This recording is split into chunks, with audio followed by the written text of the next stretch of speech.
Hello everyone, welcome back to my channel Chhattisgarh exam Guru. आज हम 2021 से आए हुए व्यापम के सभी इंडियन जीएस और सीजीजीएस के क्वेश्चन देखने वाले हैं और व्यापम ने कौन से फाइनल आंसर कंसीडर किए हैं वो भी हम इसमें वीडियो में देखेंगे। इस वक्त आपके लिए एक एक क्वेश्चन इंपॉर्टेंट है, तो वीडियो को बिल्कुल भी स्किप ना करें और लास्ट तक ज़रूर देखें। जो भी न्यू स्टूडेंट वीडियो को देख रहे हैं, चैनल को सब्सक्राइब ज़रूर कर दें और ज़्यादा से ज़्यादा लोगों तक इसे शेयर कर दें। बढ़ते हैं फर्स्ट क्वेश्चन की तरफ। आर्थिक समृद्धि दर का अभिप्राय है, इसका जो राइट आंसर लिया है ऑप्शन नंबर ए, सकल घरेलू उत्पाद के मूल्य की वृद्धि दर। सेकंड देखते हैं, भारत की कार्यशील जनसंख्या का 70% कौन से क्षेत्र में संलग्न है, इसका जो राइट आंसर लिया गया था उस टाइम ऑप्शन डी, उक्त में से कोई नहीं। बाकी ऑप्शन को देख लेते हैं। प्राथमिक क्षेत्र में कौन आते हैं, क्या चीज़ आता है, ये इसे कृषि क्षेत्र भी कहा जाता है और जितने भी रॉ मटेरियल्स चाहे वो क्रॉप के हो या मिनरल्स के हो वो सभी किस में आते हैं, प्राथमिक क्षेत्र में। और द्वितीय क्षेत्र में क्या आता है, प्राथमिक क्षेत्र में जितने भी रॉ मटेरियल्स हैं उससे बनने वाले जो बाई प्रोडक्ट हैं वो द्वितीय क्षेत्र में आते हैं। फॉर एग्जांपल निर्माण, विनिर्माण, जलापूर्ति, विद्युत, गैस। और तृतीय क्षेत्र में इसे सेवा क्षेत्र भी कहा जाता है और इसका जो एग्जाम्पल होता है शिक्षा, स्वास्थ्य, संचार, सेवा, परिवहन, भंडारण, बीमा, ये सारी चीज़ें तृतीय क्षेत्र में आ जाती हैं। नेक्स्ट देखते हैं, अर्थशास्त्र का जनक किसे कहा जाता है, इसका जो राइट आंसर हो जाएगा option number A, Adam Smith को। एडम स्मिथ का और एक पॉइंट आप लोग नोट डाउन कर लीजिएगा कि इसकी जो फेमस बुक है वो कौन सी है, वेल्थ ऑफ नेशन। ये कौन है, Adam Smith father of economics है और फादर ऑफ माइक्रो इकोनॉमिक्स और फादर ऑफ मैक्रो इकोनॉमिक्स कौन है, ये आप लोग कमेंट में ज़रूर बताइएगा। नेक्स्ट देखते हैं, भारत में कौन सी अर्थव्यवस्था है, इसका जो राइट आंसर हो जाएगा option number C, that is मिश्रित अर्थव्यवस्था। मिश्रित अर्थव्यवस्था ऐसी अर्थव्यवस्था होती है जिसमें गवर्नमेंट और निजी जो पूंजीपति रहते हैं उन दोनों का स्वामित्व होता है। ऐसी अर्थव्यवस्था को हम मिश्रित अर्थव्यवस्था कहते हैं। फॉर एग्जांपल, जैसे कोई स्टील की जो कंपनी है उसमें जो प्राइवेट सेक्टर की कंपनी है टाटा स्टील और जो गवर्नमेंट सेक्टर की कंपनी है SAIL Steel Authority of India Limited, दोनों ही एक मेन औद्योगिक कंपनी है, दोनों का इम्पोर्टेंस इक्वल है। तो ऐसे ही बहुत सारे एग्जाम्पल आप लोग को मिश्रित अर्थव्यवस्था में देखने को मिल जाएगा। और बात करते हैं बाकी जो ऑप्शन में दिया गया है समाजवादी अर्थव्यवस्था। तो ऐसी अर्थव्यवस्था जिसमें उत्पादन के साधन और जो आय के साधन है उस पर जो गवर्नमेंट है उसका कंट्रोल पूरा रहता है और इसमें जो निजी स्वामित्व रहता है वो बहुत ही कम रहता है, उसे हम क्या बोलते हैं, समाजवादी अर्थव्यवस्था। इसमें कौन से कंट्री आते हैं, चाइना, क्योंकि चाइना का जो इम्पोर्ट होता है एक्सपोर्ट होता है उसमें पूरा कंट्रोल किसका रहता है, गवर्नमेंट का होता है। और उसी तरह पूंजीवादी अर्थव्यवस्था, पूंजीवादी अर्थव्यवस्था क्या होता है, ऐसी अर्थव्यवस्था जिसमें जो उत्पादन के साधन और उत्पादन के साधन पर क्या होता है, निजी स्वामित्व हो और सरकार का बिल्कुल भी उसमें हस्तक्षेप बहुत ही कम हो, ऐसे अर्थव्यवस्था को हम लोग क्या बोलते हैं, पूंजीवादी अर्थव्यवस्था। इसके एग्जाम्पल में कौन कौन से कंट्रीज आते हैं, यूएसए आ जाएगा, फ्रांस आ जाएगा, ब्रिटेन आ जाएगा। प्राइवेट सेक्टर, जहाँ पर प्राइवेट सेक्टर का रोल बहुत ज़्यादा होता है, वहाँ के जो कुछ पूंजीपति रहते हैं वो देश को चलाते हैं, जहाँ पर गवर्नमेंट का जो हस्तक्षेप रहता है वो बहुत ही कम रहते हैं। ऐसे वाली अर्थव्यवस्था को क्या बोला जाता है, पूंजीवादी अर्थव्यवस्था। अगला देखते हैं, दूसरी पंचवर्षीय योजना का शीर्ष प्राथमिकता थी, इसका जो राइट आंसर हो जाएगा ऑप्शन नंबर बी, उद्योगों का सुदृढ़ीकरण। बाकी ऑप्शन देख लेते हैं, जो कृषि का विस्तार है ये कौन से पंचवर्षीय योजना का शीर्ष प्राथमिकता था, ये पहली पंचवर्षीय योजना का शीर्ष प्राथमिकता था। गरीबी हटाना ये फिफ्थ पंचवर्षीय योजना का शीर्ष प्राथमिकता था और रोजगार सृजन ये 6 नंबर के पंचवर्षीय योजना का शीर्ष प्राथमिकता था। अगला देखते हैं, निम्नांकित में प्राथमिक उत्पादन है। प्राथमिक उत्पादन इसका क्या मतलब होता है, जो रॉ मटेरियल्स, जितने भी रॉ मटेरियल्स हैं इसमें कपास, सूती वस्त्र, शक्कर, लौह इस्पात और इस्पात उत्पादन, इसमें से जो रॉ मटेरियल्स है वो कौन है? कपास का उत्पादन। तो इसका जो राइट आंसर हो जाएगा ऑप्शन नंबर ए। नेक्स्ट देखते हैं, मिकिर पहाड़ी किस राज्य में स्थित है? इसका जो राइट आंसर हो जाएगा ऑप्शन नंबर बी, असम में। ये असम के काजीरंगा नेशनल पार्क के दक्षिण में स्थित पहाड़ियों का एक समूह है। अगला देखते हैं, कौन सा दर्रा सिक्किम राज्य में स्थित है? इसका जो राइट आंसर हो जाएगा ऑप्शन नंबर सी, जेल्पा।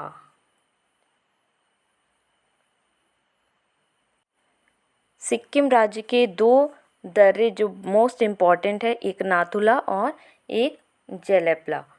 और बाकी के जो बुर्जिल, जोजिला और बनिहाल, ये सारी जो दर्रे हैं वो किस राज्य के हैं? ये जम्मू और कश्मीर के हैं। अगला देखते हैं, सीवा समुद्र जलप्रपात किस नदी पर स्थित है? इसका जो राइट आंसर हो जाएगा option number A, that is Kaveri नदी।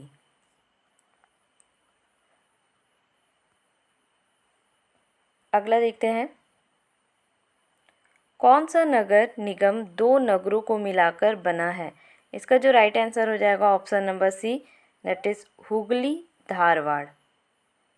नेक्स्ट देखते हैं, क्लोरोनीकरण जल शुद्धिकरण की एक प्रक्रिया है जब क्लोरीन को जल में मिलाया जाता है। क्लोरीन की संक्रमण रहित क्रिया का मुख्य कारण निम्न का निर्माण है। इसका जो राइट आंसर हो जाएगा option number B, that is hypochlorous अम्ल। जब क्लोरीन को जल में मिलाते हैं तो ये HOCl हाइपोक्लोरस एसिड बन जाता है, जो जितने भी पानी में जो माइक्रो ऑर्गेनिज्म हैं उसके सेल में वो एंटर करते हैं और उसे नष्ट करना स्टार्ट कर देते हैं, जिससे पानी क्या हो जाता है? साफ होना स्टार्ट हो जाता है। नेक्स्ट देखते हैं, निम्न आर्गनों में से कौन सा एक आर्गन वसा विघटित कर कोलेस्ट्रॉल उत्पन्न करता है? इसका जो राइट आंसर हो जाएगा option number B, that is liver. जो कोलेस्ट्रॉल होता है ये एक प्रकार का क्या होता है? लिपिड होता है, जो बॉडी के लिए आवश्यक होता है, लेकिन जब उसका प्रोडक्शन बहुत ज़्यादा मात्रा में हो जाता है तो हार्ट डिसीज़ उसकी वजह से क्या होता है? हार्ट डिसीज़ होने का खतरा बन जाता है। लीवर जो रहता है वो कोलेस्ट्रॉल को प्रोड्यूस करता है और बॉडी के सभी पार्ट में उसे क्या करता है? भेजने का काम करता है। अगला देखते हैं, भारत के राष्ट्रपति का चुनाव लड़ने के लिए वांछित न्यूनतम आयु कितनी होती है? ऑप्शन सी यहाँ पर राइट हो जाएगा, 35 ईयर्स। अगला देखते हैं, किस अनुच्छेद के अंतर्गत भारत में राष्ट्रीय आपात की स्थिति घोषित की जाती है? यहाँ पर जो राइट आंसर हो जाएगा ऑप्शन नंबर ए, अनुच्छेद 352। बाकी जो अनुच्छेद 358 है ये किससे रिलेटेड होता है? आपातकाल के दौरान मौलिक अधिकारों के निलंबन से रिलेटेड होता है। और जो अनुच्छेद 356 है इसमें क्या होता है? ये राज्य में जो आपातकाल है उससे रिलेटेड होता है। नेक्स्ट देखते हैं, भारतीय संविधान के किस अनुच्छेद के अंतर्गत कानून के समक्ष समानता का प्रावधान किया गया है? इसका जो राइट आंसर हो जाएगा ऑप्शन नंबर बी, अनुच्छेद 14 में। अनुच्छेद 14 में विधि के समक्ष समता और विधियों का समान संरक्षण देता है। और जो अनुच्छेद 13 है ये क्या करता है? मौलिक अधिकारों की रक्षा से संबंधित है। और अनुच्छेद 15 धर्म, मूल वंश, जाति, लिंग या जन्म स्थान के आधार पर जो भेदभाव होता है उसको निषेध करता है। और जो अनुच्छेद 21 है ये जीवन और व्यक्तिगत स्वतंत्रता की सुरक्षा प्रदान करता है। नेक्स्ट देखते हैं, सिंधु घाटी सभ्यता के निम्नलिखित स्थानों को नदियों के साथ सुमेलित कीजिए जिनके किनारे पर ये स्थित है। कौन सी नदी के किनारे पे क्या स्थित है? लोथल कौन सी नदी के किनारे है? ये आ जाएगा आपका भोगवा। रोपड़ इसका हो जाएगा सतलुज। थर्ड का हो जाएगा सिंधु और फोर्थ का हो जाएगा सरस्वती। तो यहाँ पर CDAB, यहाँ पर ऑप्शन नंबर बी आपका करेक्ट हो जाएगा। अगला देखते हैं, निम्नलिखित में से किसने पुष्यमित्र शुंग के लिए अश्वमेध यज्ञ का संचालन किया था? इसका जो राइट आंसर हो जाएगा ऑप्शन नंबर ए, पतंजलि ने। ये क्या थे? एक प्रसिद्ध व्याकरणविद थे। और बाकी देखते हैं वशिष्ठ। वशिष्ठ क्या थे? ये एक प्राचीन ऋषि थे और इनके नाम पे बहुत सारे ग्रंथ और कथाएं हैं। पाणिनि ये प्राचीन भारत के प्रसिद्ध व्याकरणविद थे जिन्होंने अष्टाध्यायी लिखा हुआ है। नेक्स्ट देखते हैं, निम्नलिखित में से कौन सी जोड़ी सल्तनत कालीन लेखक एवं उनकी कृति से सुमेलित नहीं है? फर्स्ट है हसन निजामी ताजुल मासिर, ये करेक्ट है। जियाउद्दीन बरनी फतवा ए जहांदारी, ये भी करेक्ट है। इसामी फुतु उस सलातीन, ये भी करेक्ट है। इब्न बतूता तुगलकनामा, ये गलत है। तुगलकनामा कौन लिखा था? ये अमीर खुसरो ने लिखा था। और इब्न बतूता ने क्या लिखा था? किताब उल रेहला। नेक्स्ट देखते हैं, निम्नलिखित में से किसके साथ अंग्रेजों ने 1818 में मंदसौर की संधि की थी? इसका जो राइट आंसर हो जाएगा option number C, Malhar Rao Holkar द्वितीय। ऑप्शन सी यहाँ पर राइट हो जाएगा। बाकी ऑप्शन को भी एक बार देख लेते हैं। पेशवा बाजीराव द्वितीय, इसका ईस्ट इंडिया कंपनी के साथ संधि हुआ था और उस संधि का नाम क्या है? बेसिन की संधि या तो बसई की संधि भी कहा जाता है। ये कब हुआ था? 1802 में। और इसका जो परिणाम, इसका रिजल्ट क्या निकला कि पेशवाओं ने अंग्रेजों की अधीनता को स्वीकार कर लिया था। दौलत राव सिंधिया, इन्होंने भी अंग्रेजों के साथ संधि की, जिसे हम सुरजी अंजनगांव संधि कहते हैं। और ये कब हुआ था? 1803 में हुआ था। और इसका परिणाम क्या निकला कि जो गंगा यमुना दोआब है, हरियाणा, दिल्ली, आगरा का क्षेत्र, बुंदेलखंड के कुछ हिस्से और गुजरात के कुछ ज़िले और अहमदाबाद, ये सारी किसके अंडर में आ गई? ब्रिटिश ईस्ट इंडिया कंपनी के। और लास्ट है ये अप्पा साहेब, ये भी इनकी जो ईस्ट इंडिया कंपनी के साथ संधि हुई थी उसको कौन सी संधि के नाम से जानते हैं हम लोग? नागपुर की संधि, जो कि कब हुई थी? 1816 में हुई थी। अगला देखते हैं, निम्नलिखित में से कौन सी जोड़ी ब्रिटिश वायसराय और घटनाएं सही सुमेलित है? इसका जो राइट आंसर हो जाएगा option number C, Lord Wavell. Lord Wavell, इनका जो शासनकाल था वो 1943 से 47 तक था। और उस टाइम पे कौन कौन सी घटनाएं हुई थी? आज़ाद हिंद फौज मुकदमा और नौसेना विद्रोह। ये जो लॉर्ड चेम्सफोर्ड हैं, इनका जो शासनकाल था वो ये कब तक वायसराय बने रहे थे? 1916 से 21 तक। और इसके जब ये वायसराय थे तो उस टाइम क्या क्या चीज़ हुआ था? जलियांवाला बाग हत्याकांड 1919 में हुआ था और रोलेट एक्ट भी इसी टाइम पे हुआ था। और ये जो दिल्ली में राजा जॉर्ज पंचम एवं रानी मैरी का राज्य अभिषेक दरबार, ये कौन से वायसराय के टाइम पे हुआ था? ये 1911 में हुआ था। उस टाइम वायसराय कौन थे? लॉर्ड हॉर्डिंग द्वितीय। बात करें लॉर्ड रीडिंग की, इनका जो शासनकाल था वो 1921 से 1926 तक था। और इस टाइम क्या घटना हुआ था? चौरी चौरा कांड। और ये लास्ट लॉर्ड माउंटबेटन, ये मार्च 1947 से अगस्त 1947 तक थे। और इसी टाइम ये जो थे भारत का विभाजन हुआ था और भारत के ये अंतिम वायसराय थे। जो भी ये संविधान सभा का गठन है इनके कार्यकाल से पहले ही हो चुका था। नेक्स्ट देखते हैं, धन विधेयक के विषय में क्या सही है?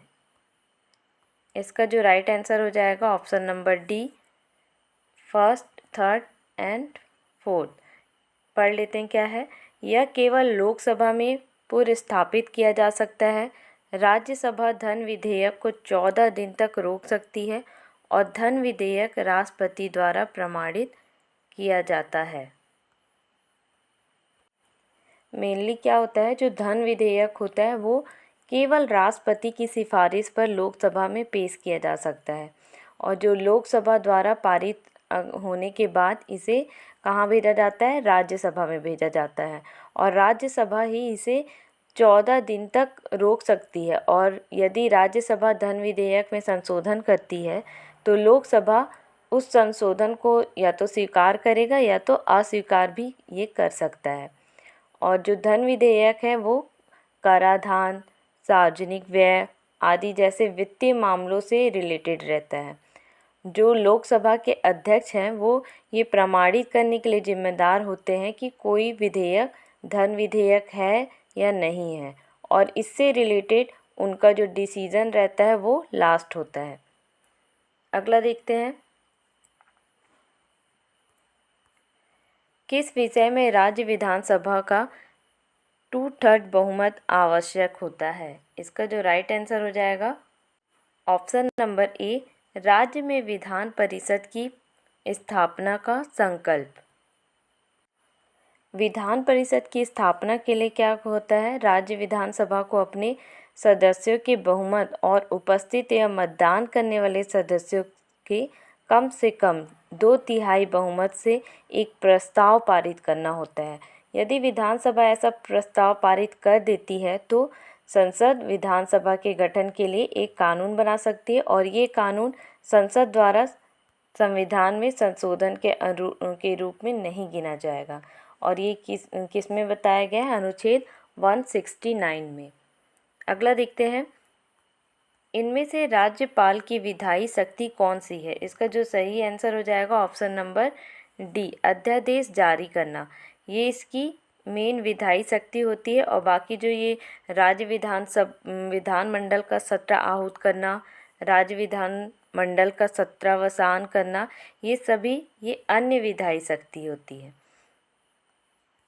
अगला देखते हैं, शिक्षा को संविधान के किस संशोधन अधिनियम में से सीमावर्ती सूची में शामिल किया गया है? इसका जो राइट आंसर हो जाएगा option number D, that is 42वां। 1976 का जो 42वां संशोधन अधिनियम है इसमें 5 विषय को क्या किया था? राज्य सूची से समवर्ती सूची में शामिल किया गया था। कौन कौन से थे ये 5 विषय? शिक्षा क्या था? फर्स्ट था शिक्षा, सेकंड था वन, थर्ड है वजन और माप तौल, फोर्थ है वन्य पशु और पक्षियों का संरक्षण और फिफ्थ है न्याय का प्रशासन। इन सभी विषय सूची को क्या किया गया था? राज्य सूची से समवर्ती सूची में ले जाया गया था। अगला देखते हैं, निम्नलिखित में से किस गुप्त सम्राट ने विक्रमादित्य की उपाधि धारण की थी? इसका जो राइट आंसर हो जाएगा option number C, that is Chandragupta द्वितीय ने। चंद्रगुप्त द्वितीय को विक्रमादित्य की उपाधि शकों पर जो विजय प्राप्त करने के बाद मिली थी और ये गुप्त राजाओं में सबसे वीर गुणों से संपन्न हुआ करते थे। बात करें चंद्रगुप्त प्रथम की तो ये गुप्त वंश के तीसरे लेकिन पहले क्या थे? स्वतंत्र एवं शक्तिशाली राजा थे और इन्होंने समुद्रगुप्त को अपना उत्तराधिकारी नियुक्त किया था। स्कंदगुप्त की बात किया करें तो ये गुप्त वंश के 8वें राजा थे और इनकी राजधानी क्या थी? पाटलिपुत्र, और इन्होंने विष्णु स्तंभ का निर्माण भी करवाया था। अगला देखते हैं, पेशवा बाजीराव के शासनकाल में निम्नलिखित में से कौन सा युद्ध लड़ा गया था? इसका जो राइट आंसर हो जाएगा option number C, that is Panipat का तृतीय युद्ध। पानीपत का जो तृतीय युद्ध लड़ा गया था वो कब लड़ा गया था? 1761 में। और किसके किसके बीच लड़ा गया था ये? मराठा शासक पेशवा बाजीराव और अहमद शाह अब्दाली के बीच में लड़ा गया था और इसमें जीता कौन था?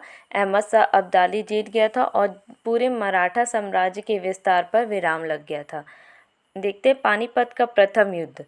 ये 1526 में बाबर और इब्राहिम लोदी के बीच लड़ा गया था और इसमें जीता कौन था? बाबर जीत गया था। पानीपत का द्वितीय युद्ध ये 1556 में लड़ा गया था और किसके किसके बीच लड़ा गया था? अकबर और हेमू के बीच लड़ा गया था और जीता कौन था इसमें? अकबर। तालीकोट का युद्ध ये विजयनगर साम्राज्य और दक्कन के सुल्तानों के बीच लड़े गए थे और इसमें जीत किसकी होती है? दक्कन के सुल्तानों की। और ये इसी टाइम से तालीकोट के युद्ध के टाइम से विजयनगर साम्राज्य का क्या हो गया था? पतन हो गया था। अगला देखते हैं, निम्नलिखित में से किस स्थान पर प्रसिद्ध आज़ाद हिंद फौज मुकदमा हुआ? इसका जो राइट आंसर हो जाएगा option number A, Lal Qila Delhi. यहाँ पर आगरा भी दिया हुआ है, इसमें कंफ्यूज मत होइएगा। इसका जो राइट आंसर हो जाएगा ए, दैट इज़ लाल किला दिल्ली।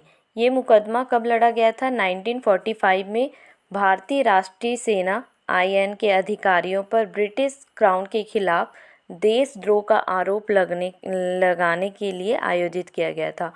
और जो ये मुकदमा था वो किन पर लगा था? शाह नवाब खान पे, गुरबख्श सिंह पे और प्रेम कुमार सहगल पे। अगला देखते हैं, अरावली पर्वत की सर्वोच्च शिखर की ऊंचाई कितनी है? ऑप्शन नंबर ए यहाँ पर राइट हो जाएगा 1722 मीटर। जो अरावली पर्वतमाला है उसकी जो सबसे ऊंचा बिंदु है उसे क्या बोलते हैं? गुरु शिखर, और जो कि कहाँ पर स्थित है? माउंट आबू पर। अगला देखते हैं, किस राज्य में स्त्री साक्षरता सबसे कम है? यहाँ पर कम आ जाएगा, इस लोवेस्ट पूछा है ना। इसका जो राइट आंसर हो जाएगा ऑप्शन डी, बिहार। कितना है? 51.50%। अगला देखते हैं, उचित जोड़ी बनाओ। आप लोग को मैच करना है। विदेशों से माल मंगाना, किसी भी चीज़ को जब मंगाया जाता है तो उसे क्या कहते हैं हम लोग? आयात। विदेशों में माल भेजना, निर्यात। अंतर्राष्ट्रीय मुद्रा कोष, इंटरनेशनल मौद्रिक पद्धति और विश्व व्यापार संगठन, प्रतिबंधित रहित खुला बाजार। तो इसका क्या ऑप्शन आ जाएगा? B, C, D, A. Option A यहाँ पर आपका राइट हो जाएगा। नेक्स्ट देखते हैं, मुद्रास्फीति का कारण क्या है? धन आपूर्ति में वृद्धि, उत्पादन में गिरावट, ए और बी दोनों, उक्त में से कोई नहीं। तो इसका जो राइट आंसर हो जाएगा ऑप्शन नंबर सी, ए और बी दोनों। धन आपूर्ति में वृद्धि और उत्पादन में गिरावट दोनों आ जाएगा इसमें। और एक इम्पॉर्टेंट चीज़ मुद्रास्फीति का ये भी याद रखिएगा कि मुद्रास्फीति की गणना किसके बेस पे, किसके आधार पे की जाती है? तो ये किसके बेस पे की जाती है? WPI, थोक मूल्य सूचकांक के आधार पर की जाती है। और ये मुद्रा आपूर्ति को कंट्रोल कौन करता है? RBI। किसके थ्रू करता है? मॉनेटरी पॉलिसी के थ्रू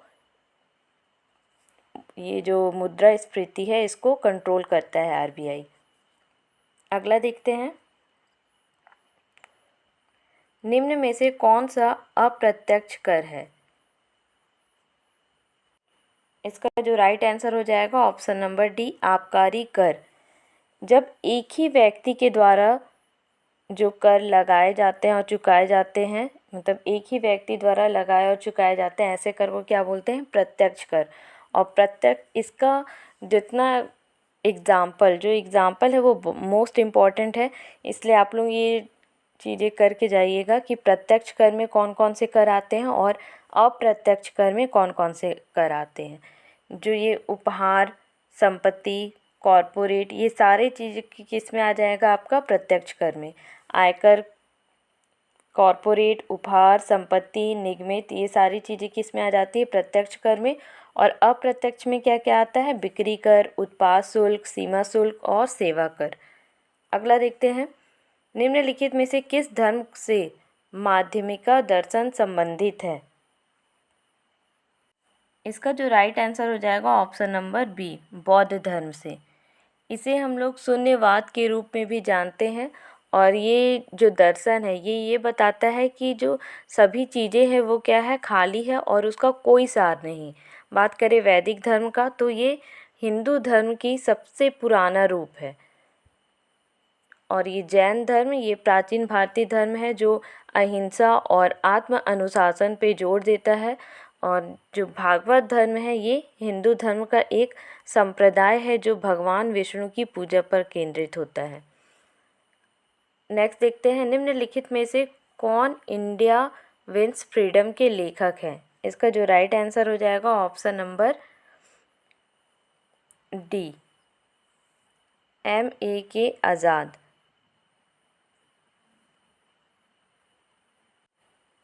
इन्हें 1992 में भारत रत्न से भी सम्मानित किया गया था।